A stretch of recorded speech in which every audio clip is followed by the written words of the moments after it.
Hey guys, welcome back to the Rockford YouTube channel. For this video, I want to talk about this Milwaukee Quik Lok trimmer with attachments.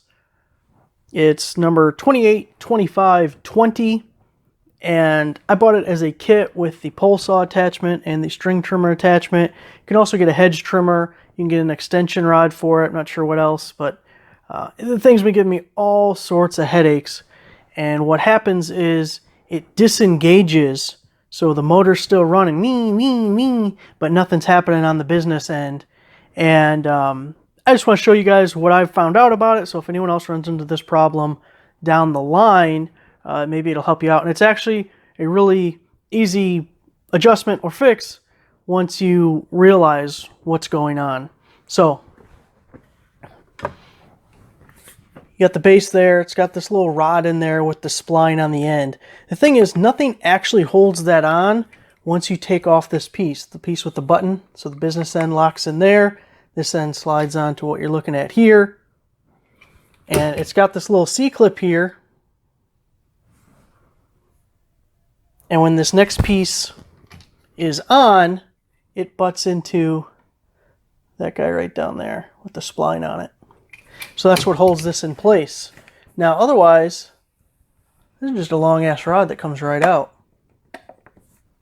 So what was happening for me is when I would turn it this way, either using the pole saw low or using the string trimmer, this would fall forward and it would disengage from the motor and absolutely nothing. It wouldn't spin here. It would just be the motor spinning and this wasn't engaged anymore. And my problem was, this, for whatever reason, wasn't tight enough or whatever, has just slid up just enough that allowed this to come up and disengage. And you know it's this end because here you have this button latch in for the attachment. There is no adjustment there. It locks in, you tighten the wheel, and that's the end of it. There's no movement there. But there's no clip or anything on this end. It's just slide it on. You can see where it was sitting before and where it's sitting right now, so it's not on all the way. And there we have it on all the way. You tighten the hex bolt there, and it's in position. You can actually see I've had it lower before even. Actually, that mark there was when I took off this plastic piece and I was screwing with it, and then it was able to slide a little bit lower. So without that plastic piece, which outside of trying to dress up the end of it, I don't even see what purpose it's serving because it doesn't hold this thing at all. Now I have it hooked up in place how it should be, and I don't know how well you'll see it on the camera, but I'm hoping if I hold the microphone up to this thing, you'll be able to hear it. But you can actually hear that rod with the spline on it, the little drive shaft.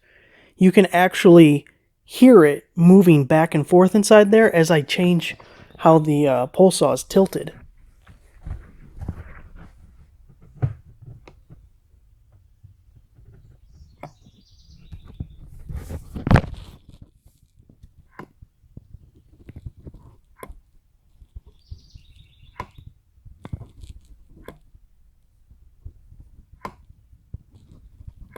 So hopefully you're able to hear that, and you only have about an inch that spline is going into the other piece. So if you're having that problem where you've lost drive on the pole saw part or the string trimmer part, the Hedge trimmer, but the motor's still spinning, especially when you aim it downward because gravity is taking it away from the motor, check your little handle part, that guy right there, the collar at the bottom, make sure it's on all the way.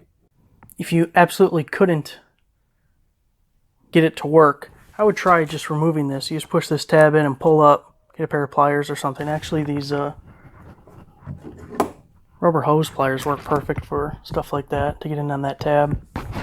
Anyways, even if it was just to test, I would pull this plastic collar off and see if it engages without it there. I hope that helps someone if anyone else is having a problem with their Milwaukee Quik Lok system. Maybe something to check out. It's an easy, quick fix if you know what's going on, what's wrong with it. So, thanks for watching. Give the video a like, subscribe for a nice subscriber. I'll see you guys next time.